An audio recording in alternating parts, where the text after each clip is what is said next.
Hello, everybody, and welcome to another Southern California first-time buyer market update.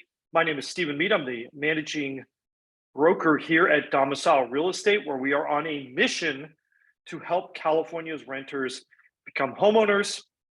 And we're calling this one, I Told You So Part 2. This isn't really a video that we are terribly thrilled to make. And I think the reason for that, and before I start, is we don't want to be in a position of telling people that if you don't really make a plan to become a homeowner, it's not going to happen and things are going to get worse for you. But that's exactly the kind of video basically that we're making. A lot of people who in the last 6 months said we're going to sit, we're going to wait, and that really hasn't worked out for these people very well. Their payments are up, they can afford less. And this week, we're going to show you that prices actually bounced back. So it's not all bad news, though. I want you to stay tuned to the end. There is some good news. There's some signs, A, that this is not going to get much worse, at least. And B, there is something, we've got kind of a fun announcement, something we've been working on for a while, and it is finally coming to fruition. And we're really excited and happy to share that with you. So let's go ahead. Let's get started. And we're going to go through what's really going on in that Southern California housing market right now, if you are an entry level or a first-time home buyer. So first off, let's start with prices. This is the news I think that we were expecting, or that I told you to expect. And I think a couple of you wrote me privately saying I was crazy and that wasn't going to happen. But here we are. This is really the highest closed price that we've seen in our measurements, really, honestly, since all the way back in, beginning of October of last year. So if you look at this chart, this is definitely a big jump from where we were, 2 weeks ago. And we see that it is also on the condo front. If we're looking at condos, we have not seen a price this high in the condo world since all the way back in June of last year. You might be looking at things in the newspaper saying, but hey, year-over-year prices and this.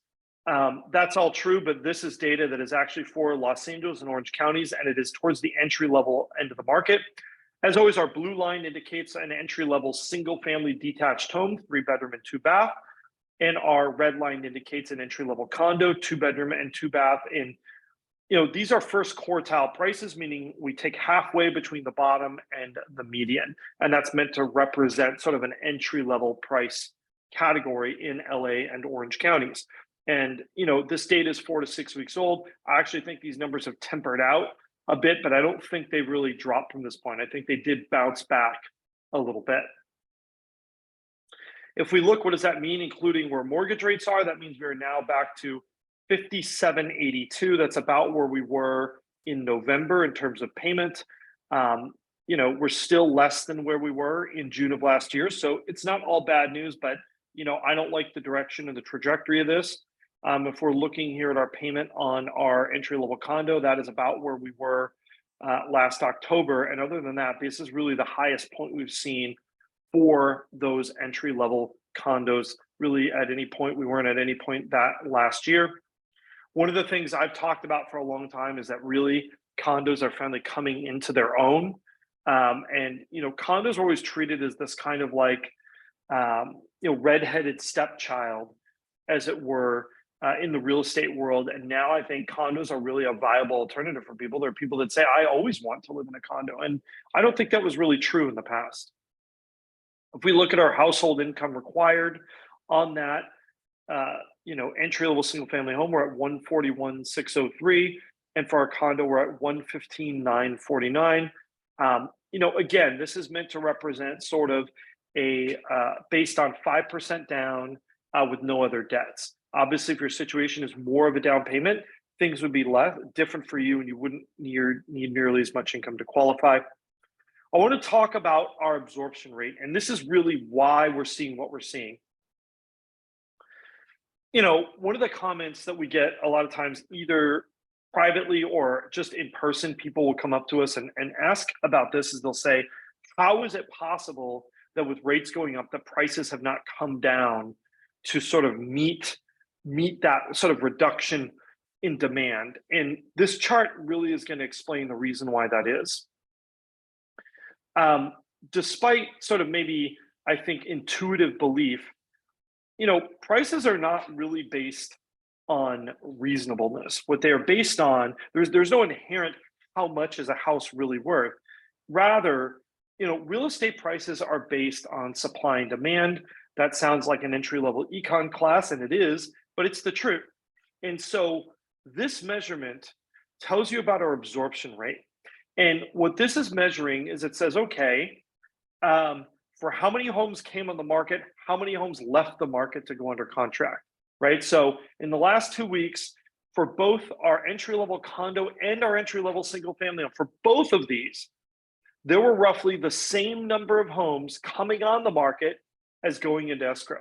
And that's a problem because that means you're really losing inventory. And the reason you're losing inventory is this doesn't even account for homes that were pulled from the market where somebody decided not to sell, or where a listing expired and it didn't come back on. So there's a certain amount of kind of breakage, right, that is never really a sale anyway. And so that means we are at a situation where there are more people buying than there are selling in any given week. And that's both true for condos and for single family homes. And what's nuts about this is this has been true fundamentally for the last 6 weeks. So this isn't a transient peak, right? This is a real number that's out there. And look at where we are compared to last year. And that's the reason why we're seeing prices that are very, very resilient to rate increases and payment increases. And this is the other story, right? This is the thing that's I told you so part 2.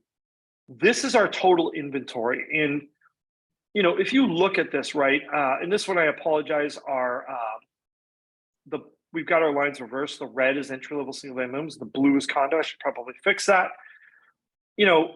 Yes, it's true that on our entry-level condos, we do have a lot more than we had last year, like really a multiple, right? There was like nothing for sale. But look at this number sloping down, and then look at what this number is for our entry-level single-family homes, right? And this is the one that I think, to me, should really tell you everything you need to know. Last year, we were roughly at 1,100 homes active and growing. This year, we are at maybe 1,400, 1,450 homes and falling. We are only up 30% in absolute inventory versus where we were at this point last year. And by the way, as a reminder, where were we at this point last year? There were no houses for sale.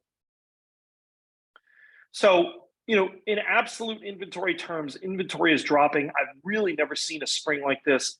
And my gut feeling is this means prices will either be resistant to falling, or they may even increase slightly, right? But it's not going to be huge movements, I don't think. If we look at our percent still active, this is the one piece of news that I think is maybe a little bit of good news, right? Is this graph is the inverse of competitiveness. So when this falls, the market gets more competitive. When it goes up, it's less competitive. We did see things falling pretty drastically, and they still are for our entry-level single-family homes. But for our condo, they seem to have stabilized a little bit down here. So, in that sense, it looks like things might be smoothing out a little bit. And I hope they are, right? People say that the realtors must love crazy markets, but the reality is we actually like stable markets. Stable markets are what's great for buyers and sellers alike and reduce the amount of drama in transactions. This is our relative inventory chart. And this is the other one that really, I think, tells you all you need to know when you're out there in the marketplace bidding on houses. Right now, we have about 5 weeks of inventory of entry-level single-family homes and 6 weeks of inventory of entry-level condos. And what's remarkable about this is just how much lower this is than it really has been for most of 2022. These numbers are starting to look a lot more like the numbers of late spring 2022.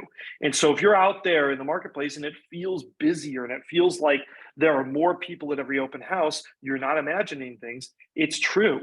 If we didn't get any new listings, we would be out of houses within 5 or 6 weeks at the rate they are going into escrow. That is a very brisk market. So when people talk about speed of the market, right, brisk or slow, fast or slow, this is really the number they're talking about, is how many weeks of inventory do we have? How fast would inventory be depleted if we didn't keep adding to it? So that's kind of the bad news side of this. And I think if you're out there watching this, this might seem pretty doom and gloom, like I'm never going to get a house. But a program, and we've mentioned it before, but we've really done a deep dive into it. And we're going to put a link down below. We have a mini guide coming out that you can download. And we're going to probably be doing a short webinar on this, think like 15 to 30 minutes in the future, because I think this is really important. The city of Los Angeles wants to give you money to buy a house. Really, they do. They want to give you money. And unlike many other programs, which are severely income restricted, this one is actually designed for moderate and middle income borrowers. So there are households with over $100,000 of income that will qualify for this program. And they don't just want to give you a little money like $3,000 or $4,000 or $10,000.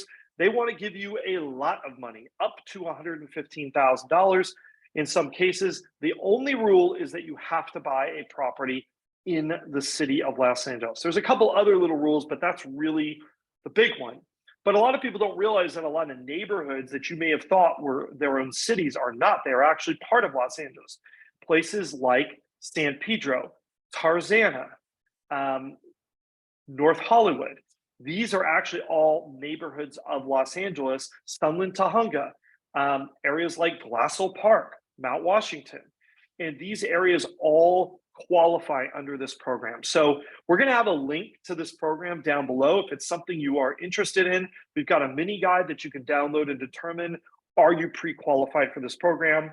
We kind of give you the key specs that in 5 questions you can answer and determine whether this might be a program that's good for you. So we're going to put that link down below. So there is a little bit of a lifeline. And just to let you know, this money is game changing because it can turn you from a mortgage insurance, low down payment buyer, or if you're a person who can't even buy at all because you don't have a down payment, this is what makes buying a home even possible for you. So really, it's a very exciting program. We're super excited about it. And the link is down below. Definitely reach out if you'd like some more information on that. And we will see you. Oh yeah, don't forget to like, subscribe, smash the crap out of that notification bell, do all those things that YouTubers always tell you to do. If you are looking to be a first-time buyer or an entry-level buyer, or you know someone who should be, definitely reach out to us, especially if you're in the Southern California area. And we will see you again real soon.